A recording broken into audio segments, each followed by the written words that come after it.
The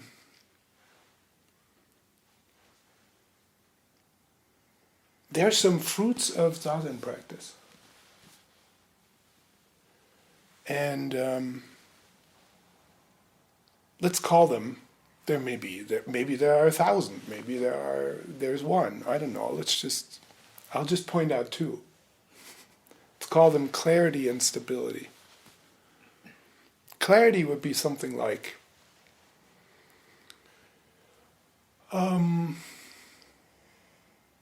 you're not drawn into and identified with your discursive thought.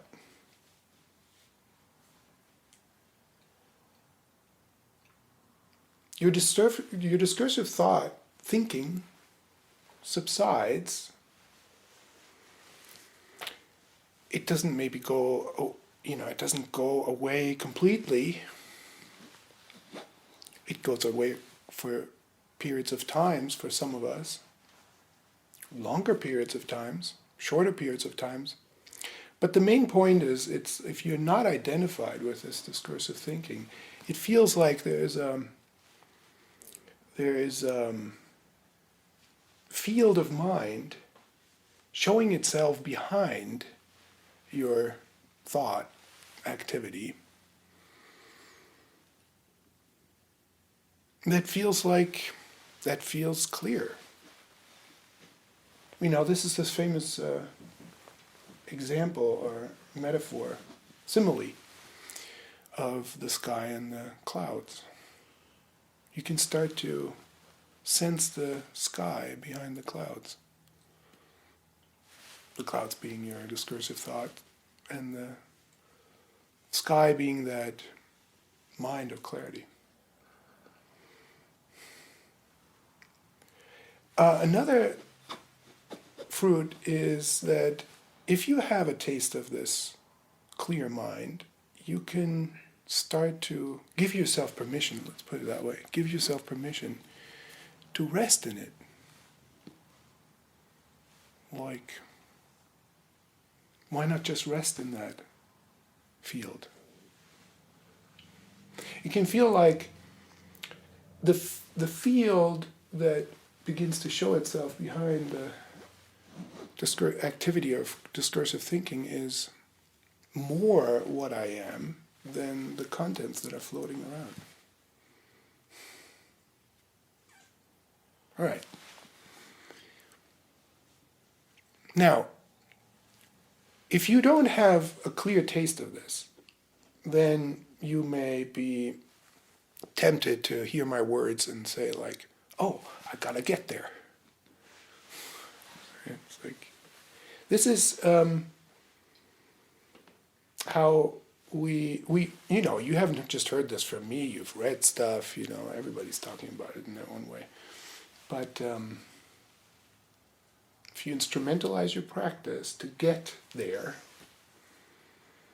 then you create an additional activity like, I want to get there. It's going to make it hard for you to experience it. This is a difficulty in practice. So, instead, you can pick your practice and stick to it. And by picking your practice and sticking to it, you are inviting this experience to mature in you and to become more noticeable over time. So you don't force it or try to speed up the process.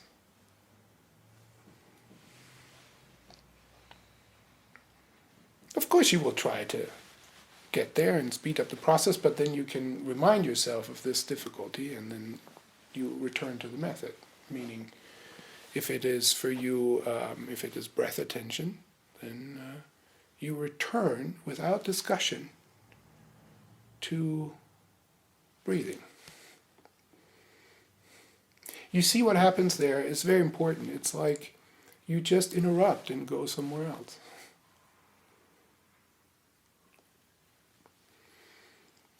There's a principle here that we should really appreciate, And it's difficult to recognize, to fully realize this outside of a monastic context. And it's hard in a monastic context too, but in Zen, you don't work on the mind with the mind. You work on the mind with the body.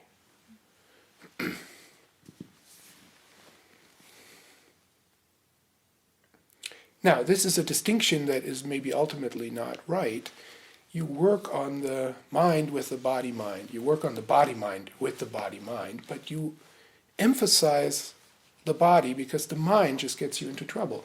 If you observe your mind and you say like, oh, I have this problem, and then you think about it, there's no shift, really. There's not a fundamental shift. There's just more thought about thought. You get the point. So how do you make the shift? How do you use the body to shift into clarity and stability?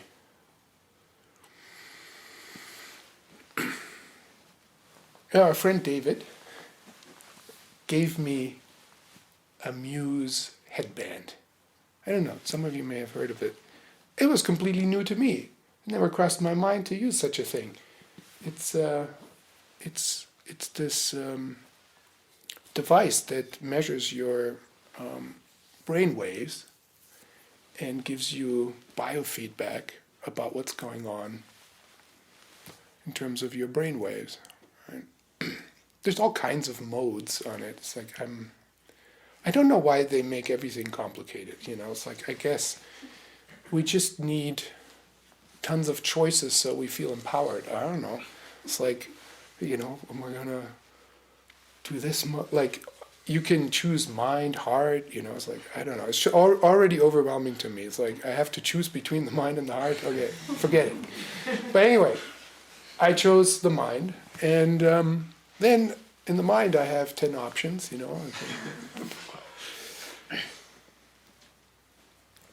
Anyway, to make it simple, it's like if the device distinguishes between. Yeah, we'll see where we get with this. I'm not recommending using the device, by the way. It's just like I just want to illustrate a point. But if you want to use it, fine. I don't know. I just been experimenting with it because David told me so.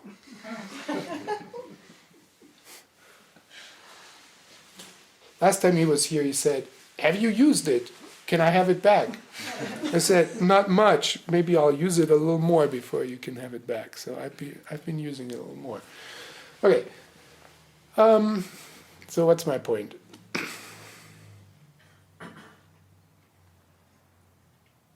Anyway, the device distinguishes between active, neutral, and calm. So it measures something, I don't know what, but it measures, and then it shows you in a graph after you've meditated for 10 or 20 minutes or whatever long, shows you, how you've done. Calm, neutral, active. When you're in the calm zone, there are computer-generated birds that sing as a reward. I really like those birds. They're quite nice. They're really good. I mean, they're computer-generated, not real birds, but it's like you feel like you're in some, I don't know, strange rainforest with bird sounds. Otherwise, it's very still, very empty space, and then the birds sing. Okay, so I guess the goal of the whole thing is you got to get the birds as a sign that your mind is calm. So I don't know. It's not so hard for me to get the birds. I can do it. I've practiced meditation for a long time. So the thing that was interesting to me is like, how do I get the birds? How quickly do I get them? And if I lose them, how do I get back? They call that also something, recovery, I think. So now, I suppose this would be different for different practitioners, but I'll just tell you how it is for me, okay? And it shows me something about how I generate the shift that I'm talking about. I go to, I shift to a body awareness, and I do it with something I call the 6-point practice. And the 6-point practice is feeling your feet, feeling your hands, feeling your pelvic floor and the top of your head. Or well, that's kind of the same actually. The face, but also the top of the head. So maybe it's 7 points.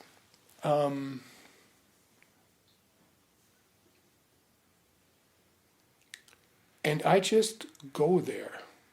Now, you can build this practice by going one foot, the other foot, one hand, the other hand, pelvic floor, head. But I've done it so much, I can just go to all 6 points at the same time, which means I allow attention to spread out throughout my whole body. And I'm using the endpoints to get it all, so to speak, to gather the whole sphere of the felt body. And one thing I can observe is what happens is, right, this all sounds so woo sometimes, but it's like energy kind of sinks in the body, sinks into the body and spreads spatially within the body. It's like if there's any way that you got kind of like caught up in your head thinking, you just let that drain. Now if you do breath practice, in my view, breath practice is basically doing the same thing. You bring energy down into the sensations of your breathing, but what I've just described is when you let the breath penetrate the whole body. So I guess what I'm doing now is I'm sort of skipping this intentional breath practice and just going to breath attention penetrating the whole body. And the birds come. I mean, I just do that, and the birds are there. So whatever that means, I don't know. It changes something in the brainwaves. Clearly, it's what that device is saying to me.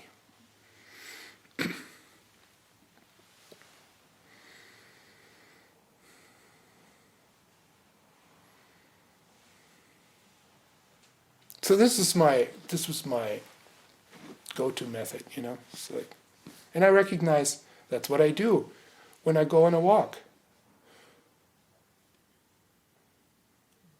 or when I go running, or when I go grocery shopping. Now, if I'm in a busy place, it's like that.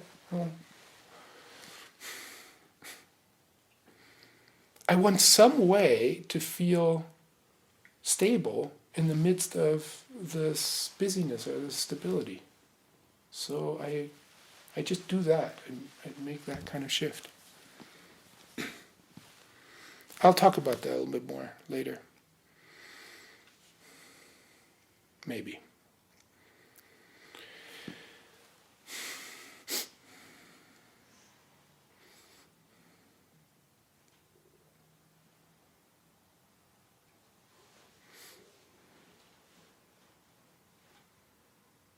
So what I'm saying right now is, if you're interested in a kind of what should we call this? It's a kind of next step practice, right? It's like you have your practice on your cushion, but then you also want to bring that clarity and stability into your daily life, right? We talk about that. It's like this is important. Otherwise, your practice is compartmentalized into like practice on your cushion, or practice, no practice when you just live your life, and so it feels practice doesn't penetrate. It's not really transformative.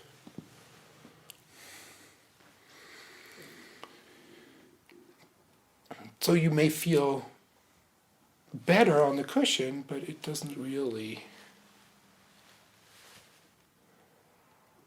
transform your daily activity. So, important question is, how do you let that practice penetrate into your daily activity, like the grocery store?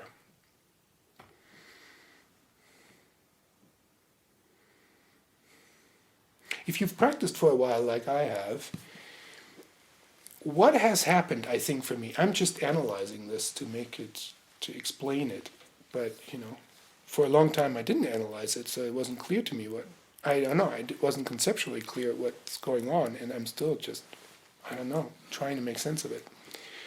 I guess what's happened is that through returning attention to breathing, letting that breath attention penetrate the whole body, and letting that breath attention that can be located in the whole body, maybe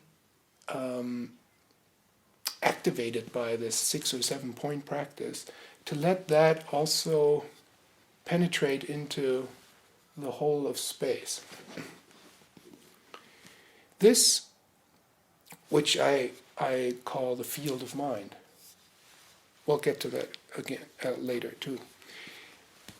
I guess what has happened is that these layers of experience, of clarity and stability, again, let's call it that, they have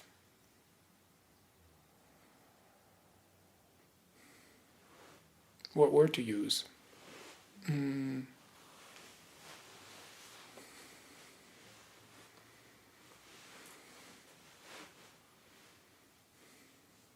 Consolidated into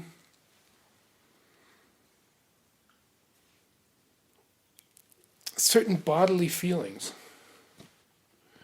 that, maybe we could call them bodily markers that I know.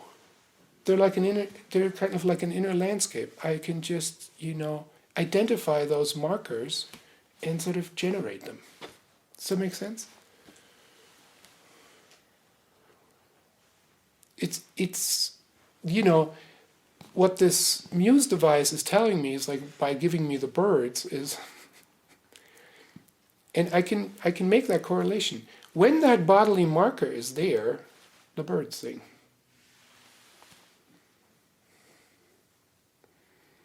So if I want to generate a shift, I need to remember that bodily marker and find a way to generate it. This is kind of instant. This isn't like, it's going to take 30 minutes to get to a calm state of mind.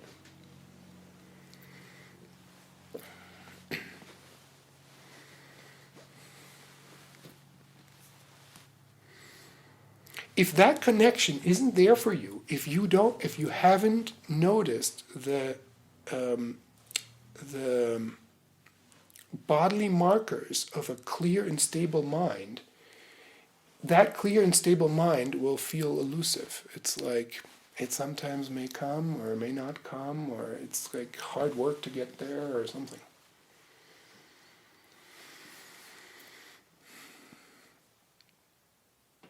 So 2 things now. That clear and stable mind is not awakening. It's not. It is, maybe you could call it, it's sort of the precondition for awakening. My teacher, Baker Roshi, is sometimes quoted with this phrase, enlightenment is an accident, but meditation makes you accident prone. So I asked him whether he actually said that, and he said no. He said, no, I didn't say that. He's quoted it, and he thinks it was said by Osho, by, also known as Bhagwan or Rajneesh. Now, whoever said it, it's a good insight. Awakening is an accident. In other words, you can't make it happen. But meditation makes you accident prone. So generating a clear and stable mind makes you accident prone. And what's the accident that happens? The accident is like recognizing in that clarity and stability that there's no permanent independent self that is present in this mind. And this insight, which is really the core of Buddhist wisdom, it's like it can be shallow or deep.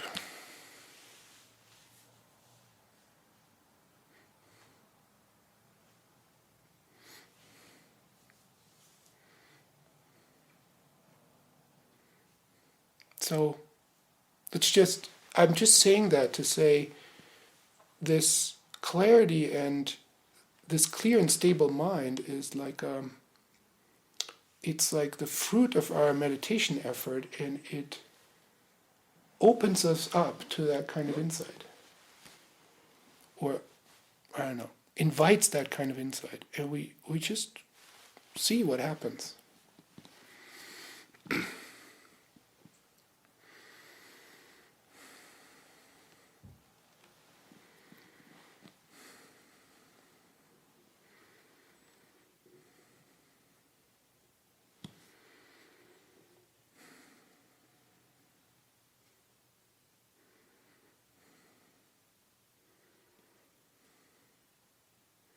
If you want to be serious about your practice, I would say there is daily practice where you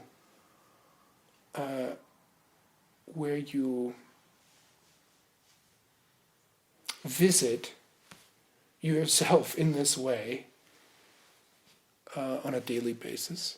And then there is the importance of intensives.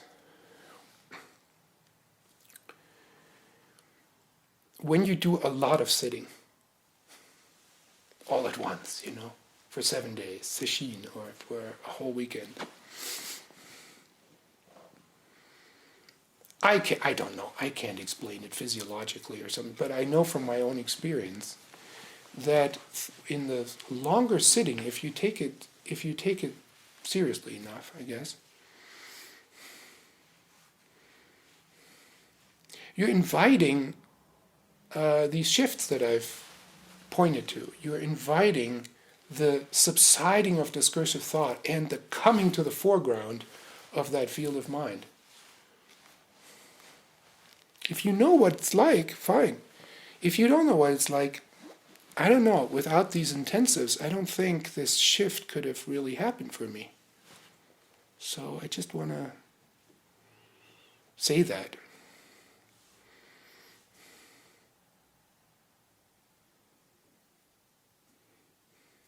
It's actually kind of difficult to say what this is like, but let me try. I mean, for me, it was something like, thinking subsides, and it's like, here I am without thinking. Well, what's that like? So you have this, it's sort of like this non-thinking space pops up, and you're like, wow.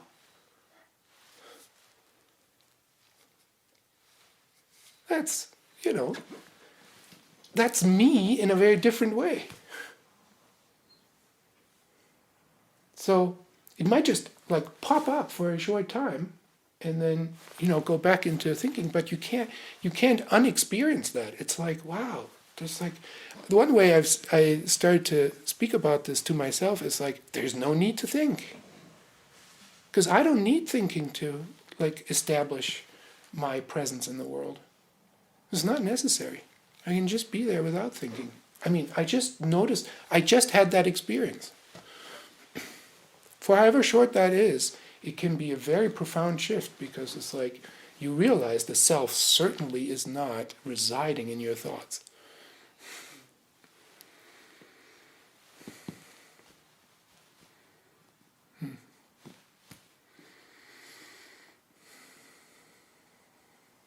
Okay, now, so here's your practice. You decide, like how seriously you want to take it. Daily practice, intensive sitting practice, and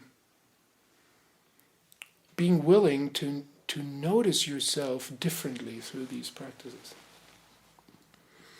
And letting that come together, with the words that you're reading and hearing, so that you recognize, wow, this is actually my own experience.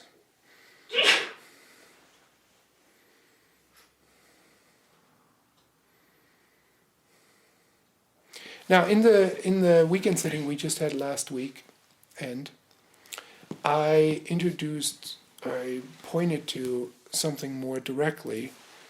I still don't know how to call this, but let's call it field vision. And it's the kind of use of your eyes that I think you should be clear about in your zazen practice. This is how you should use your eyes. Some of you have listened to me for a while. You know that I'm talking about a distinction of focus and field. There's focused vision and there's field vision. Notice in your daily life that most of the time, maybe all of the time, you are engaged in focused vision. Period. It's like this. Yeah, you see that?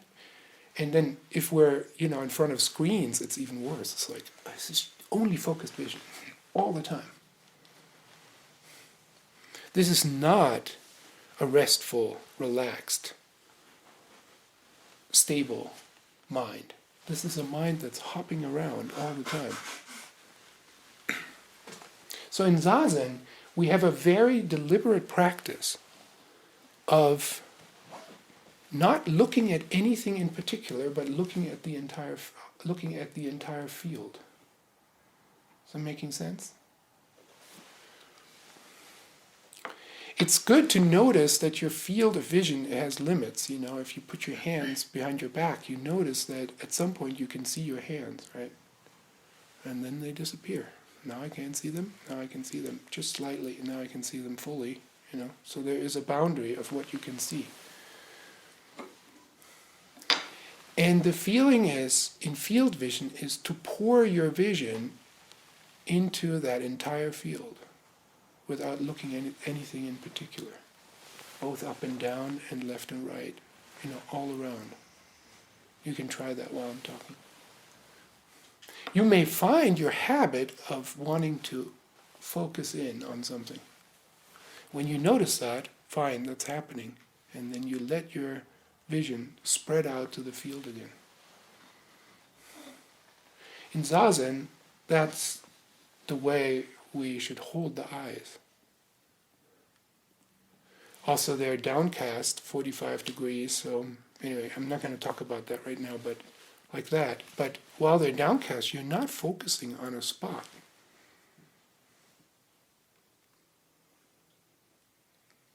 I think in Cresto, where I've practiced for 2 decades, the monastery, we had a problem. We had these tatami mats, the full tatami mats, and then we had this cushion, and then there's one width of that cushion space in front of you, and then there were cabinets, and the cabinets had black handles. And they created this spot. So I think, without instruction, probably 95% of Zen practitioners would be focusing on that spot. It's maybe that's a design flaw. Because it's funny. It's the entire art of building a zendo is to choose wood that has no knots. It's you are selecting this special wood without knots so that the vision is not drawn to these spots. And then we put the handles there. Anyway, I don't know.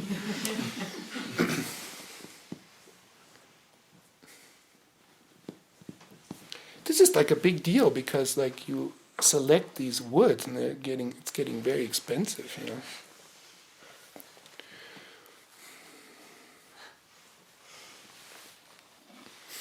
But anyway, maybe there's, I'm not complaining, maybe there's actually greater effort you have to make for field vision when there's this black spot that keeps attracting your attention. And it's like, oh no, I'm not going to focus on that. So, field vision with soft eyes.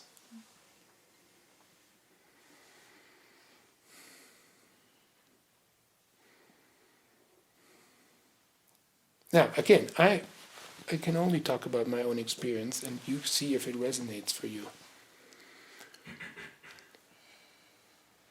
This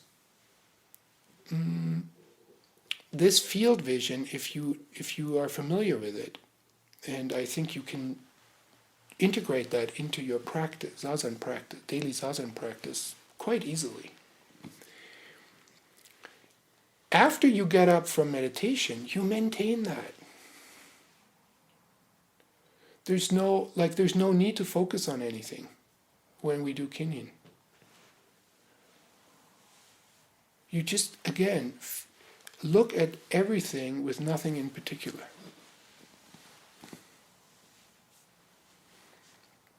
And then we go outside, for those of us who practice daily, and then outside there's more going on, and then we do the same thing. We just maintain. Now, if you walk in a line, where everyone is just behind each other and connected, you don't have to worry about where to go. You just hook your body to the body in front of you, and you just walk with this open gaze.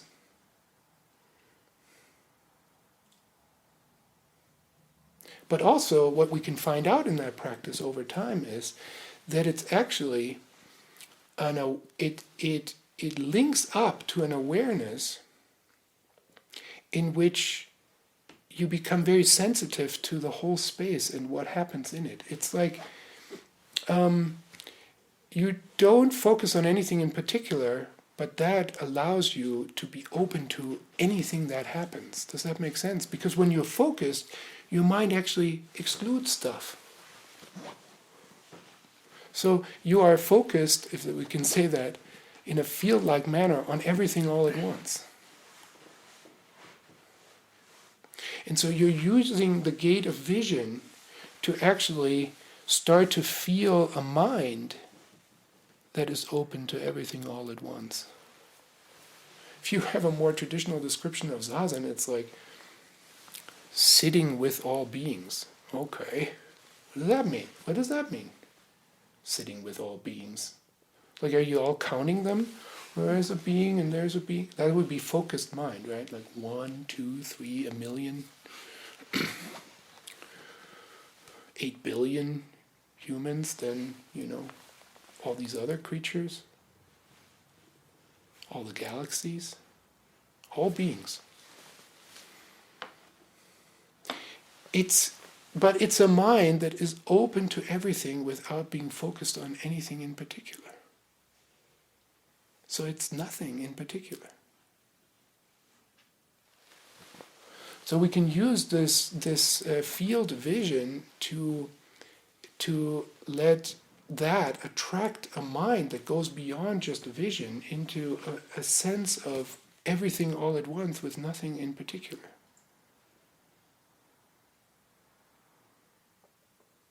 And I think what zazen also does is it connects for us this field vision with this bodily attentional presence that I try to point to with this 6 or 7 point practice. So not only are you seeing into a field without focusing on anything in particular, you're also feeling into that field without feeling anything in particular. You're just open. You're just feeling openness.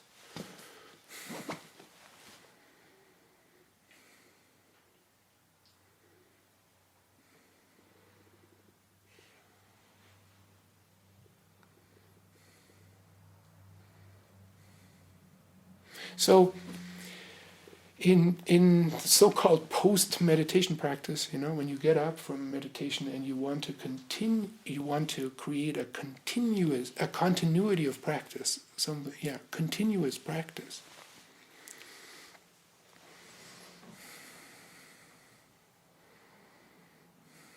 You need certain points almost like to shift yourself into that clear, stable, field-like mind.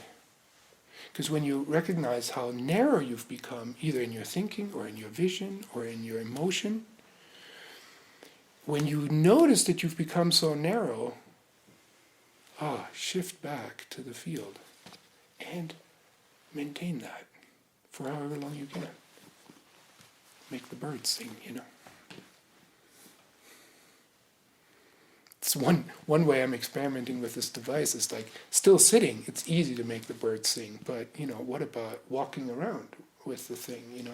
Can you still hear the birds? Can you type on your computer and hear the birds? It's hard.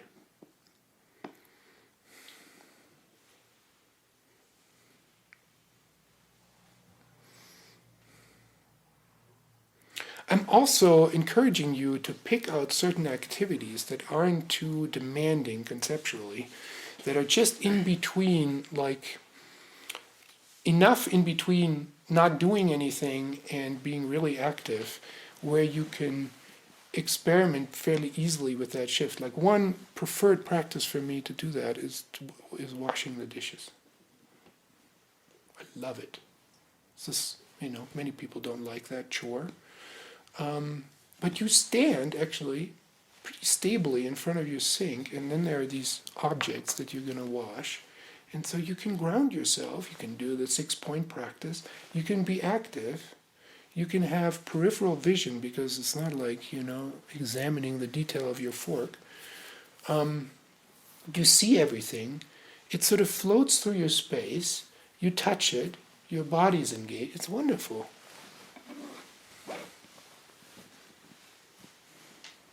And you turn that into a kind of, if you say, it's a meditative practice, I don't know, it's so corny. It's like, is it really? If you try to get away from washing the dishes, there's nothing meditative about it. It's like, oh God, I don't want to wash the dishes. I wish I had a dishwasher.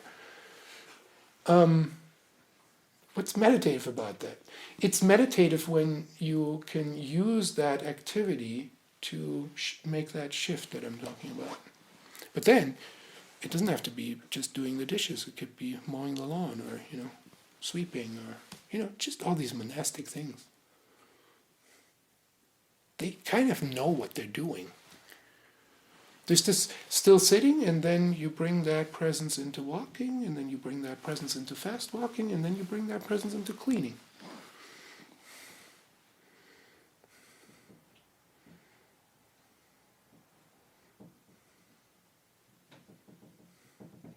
So I would say cherish those activities. Folding laundry is perfect. I was the guest manager for years, It's just like doing laundry, it's endless, right?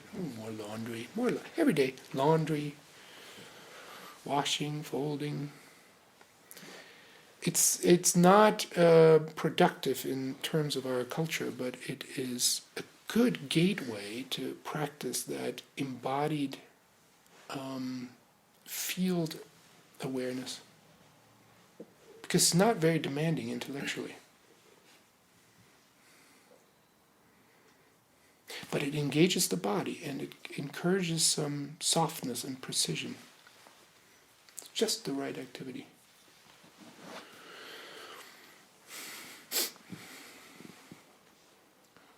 If you do computer work, then it would be the challenge to remember that kind of thing and crunch your numbers with that kind of softness. I try. Yesterday I did accounting all day.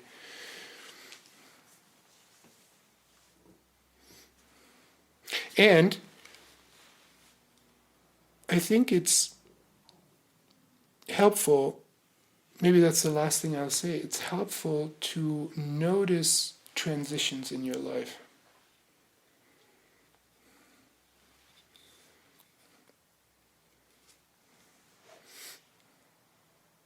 I think there's a tendency in us, in our culture, to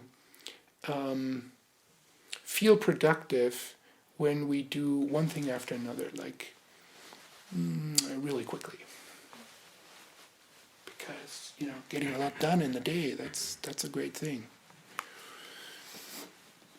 And I'm not saying it's a bad thing. I'm just saying the danger here is that you get sucked from one activity into the next without noticing the transition at all. And the transition, that's just how I think of it and how I make use of it. The transition is a moment in which you can kind of settle, you can use for the shift, so that the next activity can be placed into that clear, stable, restful, field-like mind. It may disappear again, fine, but at least that's how you started it. And actually, noticing transitions is an endless endeavor. It's like how long is a moment? You could treat as a moment the entire time that you take to wash this whole sink full of dishes, and then there's a transition. Or you can break it down and say, you wash this plate, you put it in the drying rack, and then there's a transition, right? Like there's a little reset that you can do before you grab the next. So your moments are up to you.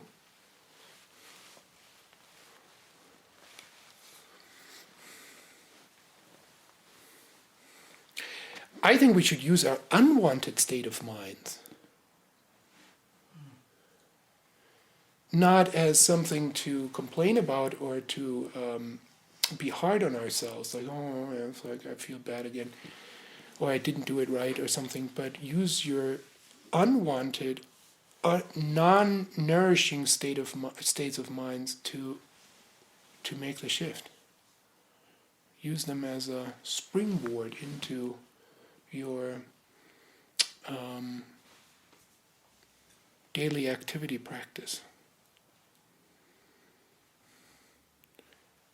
So you can start to feel grateful for when you feel completely lost and absorbed in your delusive mind. It's like, oh, good, now I can return.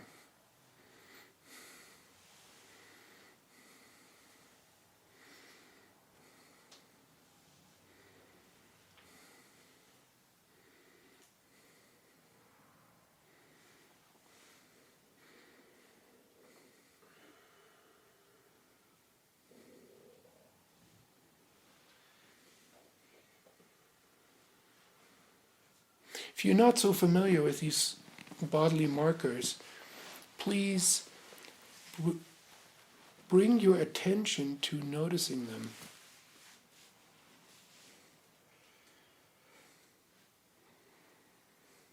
It's very important.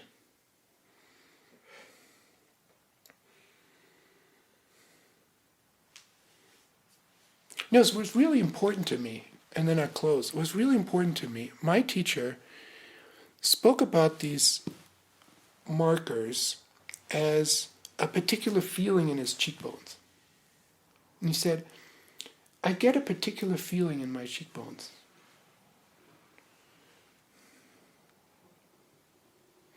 And I didn't take it as like, I have to feel my cheekbones in a particular way. I just heard it as like, there is a bodily marker. Right? It took me a while to figure this out. And so let's just assume that these bodily markers are different for each of us. They don't have to be the same, but they're there. So you can know your own way of feeling when the shift occurs. When you know it in your own way, that's the only way, then it becomes for you that resource to be used to make a shift. So actually the most important thing is the discovery of it so that it is completely your own.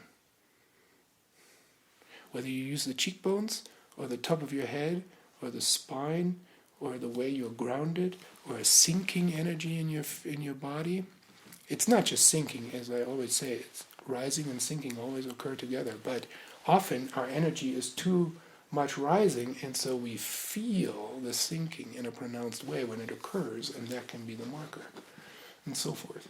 So discover these on your own.